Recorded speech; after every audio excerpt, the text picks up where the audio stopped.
بسم اللہ الرحمن الرحیم۔ السلام علیکم ورحمۃ اللہ وبرکاتہ۔ خانہ کعبہ کے 14 پوشیدہ راز۔ محترم ناظرین، آج کی اس ویڈیو میں آپ کو خانہ کعبہ کے ایسے 14 پوشیدہ راز بتائیں گے جو ہر مسلمان کو لازمی پتہ ہونا ضروری ہے۔ انسانوں سے پہلے اللہ نے فرشتوں کو پیدا کیا تھا۔ فرشتے آسمان پر رہتے تھے، اس لیے آسمان پر ایک کعبہ ہے۔ اللہ نے اس کی قسم قرآن پاک میں کھائی ہے۔ اس کو بیت المعمور کہتے ہیں، اس لیے جو سب سے پہلے کعبہ بنایا گیا تھا اس کو بیت المعمور کہا جاتا ہے، اور یہ آسمانوں میں ہے۔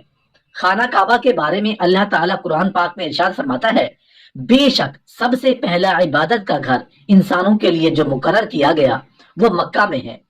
بہت برکت سے بھرا ہوا ہے، تمام عالمین کے لیے ہدایت ہے۔ اصل میں خانہ کعبہ کی جو بنیادیں وہ حضرت آدم علیہ السلام نے رکھی ہیں، کیونکہ وہ پہلے انسان ہیں اس دنیا پر، انہوں نے فرشتوں کی مدد سے سب سے پہلے خانہ کعبہ بنایا۔ پھر طوفان نوح آ گیا تھا اور ساری دنیا ختم ہو گئی تھی، خانہ کعبہ بہہ گیا تھا، پھر کافی عرصہ اسی طرح رہا، اور پھر اللہ تعالیٰ نے حضرت جبرائیل علیہ السلام کو حضرت ابراہیم علیہ السلام کے پاس خانہ کعبہ بنانے کا حکم دے کر بھیجا۔ قرآن پاک میں اللہ تعالیٰ فرماتے ہیں، جب وہ اٹھا رہے تھے خانہ کعبہ کی بنیادوں کو، اس کا مطلب یہ ہے کہ انہوں نے اس مٹی کو اتنا کھودا کہ وہ جو حضرت آدم علیہ السلام کے دور کی بنیادیں تھی وہ نظر آنا شروع ہو گئی، اور پھر وہیں اس کی نئی تعمیر کا کام شروع کیا گیا۔ محترم ناظرین، کعبہ کی نئی تعمیر وہ دوبارہ سے سٹارٹ کی گئی ہے، اور جو حضرت ابراہیم علیہ السلام اور حضرت اسماعیل علیہ السلام نے کعبہ بنایا، اس وقت جو کعبہ بنایا گیا تھا اس کی کوئی چھت نہیں تھی، اور اس کے 2 دروازے تھے، اور تیسری جو اہم بات ہے وہ یہ ہے کہ اس وقت جو کعبہ بنایا گیا تھا اس کی 2 دیواریں تھی، وہ ان دونوں دیواروں سے ان کا سائز، ان کی لمبائی زیادہ تھی، اور بعد میں یہ کم کر دی گئی۔ اس کے کافی عرصے کے بعد رسول اللہ صلی اللہ علیہ وآلہ وسلم کے زمانے میں قریش والوں نے خانہ کعبہ کی تعمیر شروع کی۔ اس وقت غلط طریقے سے بھی پیسے کمائے جاتے تھے۔ انہوں نے یہ بات طے کی کہ خانہ کعبہ کی تعمیر صرف حلال پیسوں سے کریں گے۔ ہوا یہ کہ پیسے کم پڑ گئے اور خانہ کعبہ کی دیواریں چھوٹی کر دی گئیں۔ جب خانہ کعبہ کی دیواریں حجر اسود تک پہنچی تو قریش کے سردار آپس میں لڑنا شروع ہو گئے۔ رسول اللہ صلی اللہ علیہ وآلہ وسلم نے یہ کہا کہ حجر اسود کو ایک چادر میں رکھ کے اس کو پکڑ لیں، اور سب سرداروں نے چادر کو پکڑ لیا۔ جب وہ چادر کو کعبہ کے پاس لے گئے تو رسول اللہ صلی اللہ علیہ وآلہ وسلم نے اپنے ہاتھ سے حجر اسود کو کعبہ میں لگایا۔ حجر اسود یہ پتھر اور مقام ابراہیم پر جو پتھر ہے، یہ دونوں پتھر جنت سے آئے ہیں۔ اسی پتھر سے طواف شروع کیا جاتا ہے اور اسی پتھر پر طواف ختم کیا جاتا ہے۔ بہت سارے ہزاروں لوگوں، انبیاء کرام اور ہمارے پیارے نبی حضرت محمد صلی اللہ علیہ وآلہ وسلم نے اس مبارک پتھر پر اپنے ہونٹ مبارک رکھے ہیں۔ حدیث میں آتا ہے کہ شروع میں یہ پتھر دودھ کی طرح سفید تھا، پھر لوگوں کے گناہوں کی وجہ سے یہ کالا ہوتا چلا گیا۔ جو ضروری بات ہے وہ یہ کہ یہ پورا ایک پتھر تھا، لیکن تاریخ میں کچھ ایسے واقعات ہوئے جس کی وجہ سے یہ پتھر ٹوٹ گیا اور اس کے 8 حصے ہو گئے۔ سب سے پہلے پھر حضرت عبداللہ بن زبیر رضی اللہ عنہ نے چاندی کا فریم بنوایا، اور یہ حجر اسود کے ٹوٹے ہوئے 8 ٹکڑے اٹھائے، انہوں نے اس کے اندر اس کو فکس کروایا اور خانہ کعبہ پر لگا دیا۔ تاریخ سے ہمیں کچھ اس طرح کی معلومات بھی ملتی ہیں کہ حجر اسود کو چرا لیا گیا تھا۔ جب اس کو واپس کیا گیا تو وہ ٹکڑوں میں تھا۔ 8 ٹکڑے ہیں وہ جو خانہ کعبہ میں لگائے گئے ہیں، اور 6 ٹکڑے جو ہیں وہ ترکی میں ہیں، 4 ٹکڑے محمود پاشا مسجد میں جو کہ استنبول میں ہے ادھر لگے ہوئے ہیں، 1 ٹکڑا بلو مسجد کے محراب پر لگا ہوا ہے، اور 1 ٹکڑا عظیم سلیمان کے مزار پر لگا ہوا ہے۔ دوسرے نمبر پر خانہ کعبہ کا دروازہ ہے۔ خانہ کعبہ کے دروازے کو باب توبہ کہتے ہیں۔ جب حضرت ابراہیم علیہ السلام نے خانہ کعبہ بنایا تھا تو اس وقت خانہ کعبہ کے جو دروازے والی جگہ تھی یہ بالکل زمین کے ساتھ جڑی ہوئی تھی، لیکن جب قریش نے کعبہ بنایا تو انہوں نے خانہ کعبہ کا جو دروازہ تھا یہ زمین سے اوپر کر لیا۔ یہ کعبہ کا دروازہ ہے، انہوں نے زمین سے اوپر اٹھا لیا، اور اس وجہ سے کیونکہ وہ یہ چاہتے تھے کہ ہر کوئی خانہ کعبہ میں داخل نہ ہو سکے، کچھ لوگوں کو جن کو وہ منظوری دیں وہ لوگ صرف خانہ کعبہ کے اندر داخل ہو سکیں۔ اگر ہم بات کریں تو سب سے اوپر والے حصے میں لکھا ہوا ہے اللہ جل جلالہ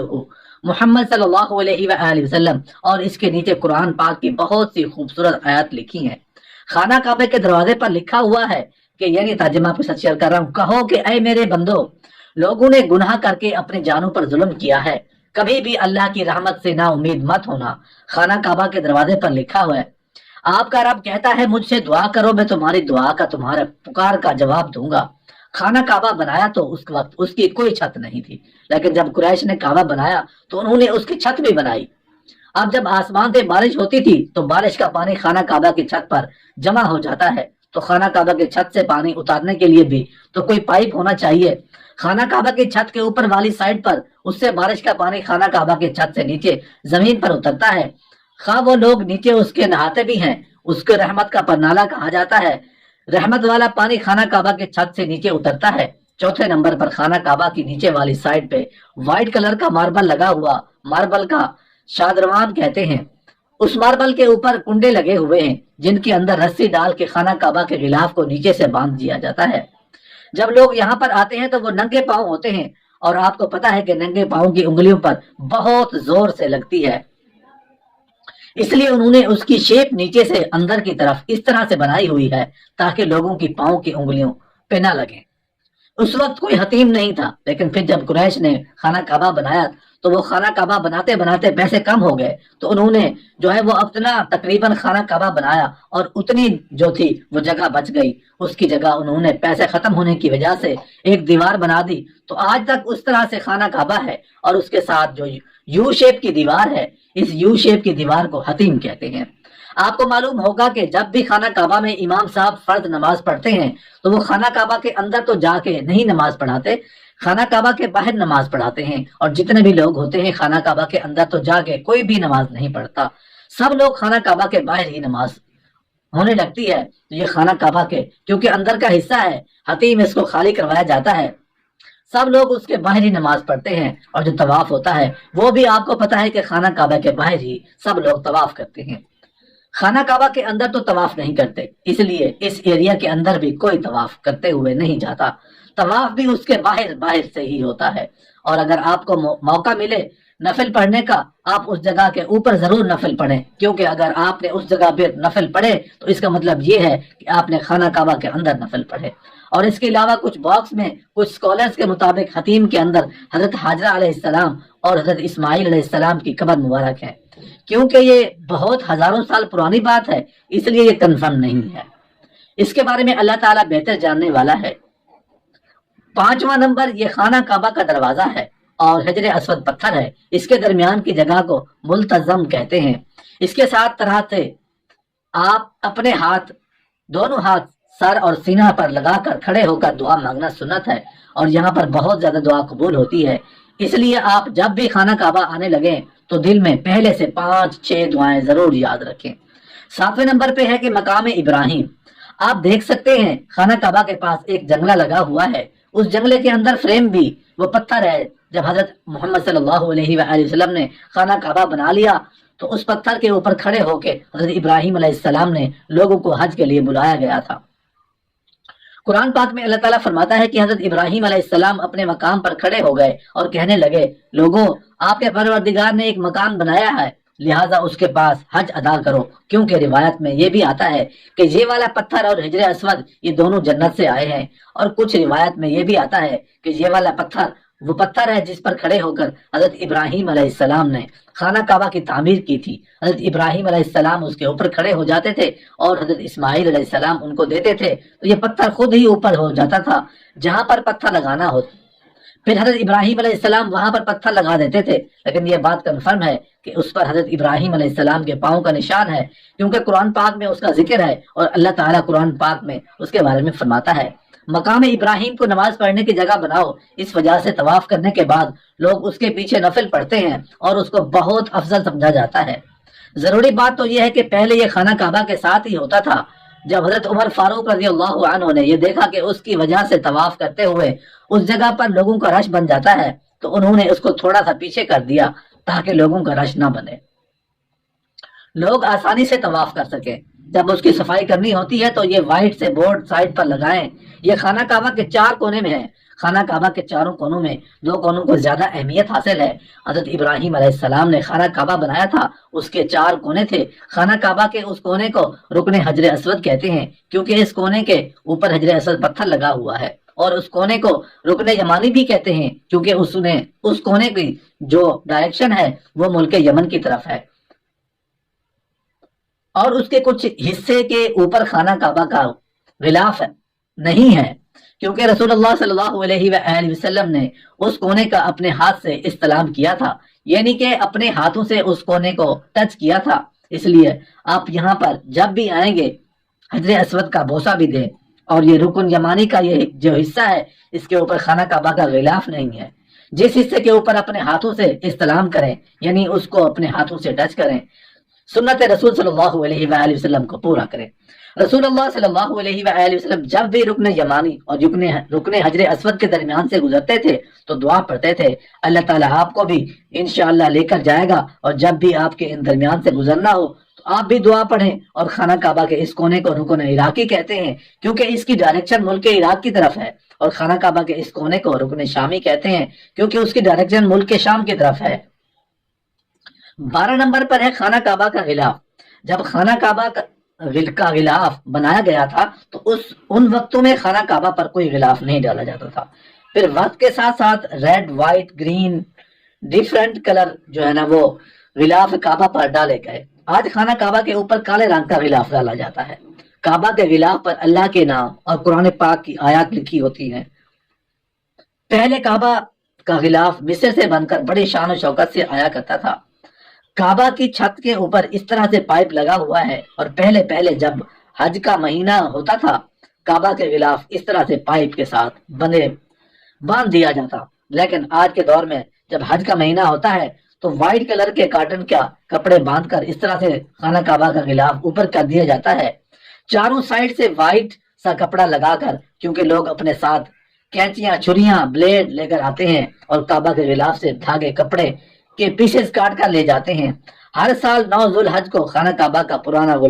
غلاف اتار کر نیا غلاف چڑھایا جاتا ہے۔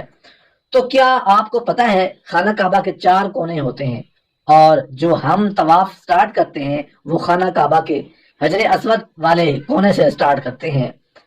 اب یہ آپ کو پتا ہے کہ جہاں پر یہ بہت زیادہ رش ہوتا ہے تو کچھ لوگ جو ہوتے ہیں وہ حجر اسود کے پاس ہوتے ہیں، لیکن کچھ ہوتے ہیں وہ حجر اسود سے بہت زیادہ دور ہوتے ہیں۔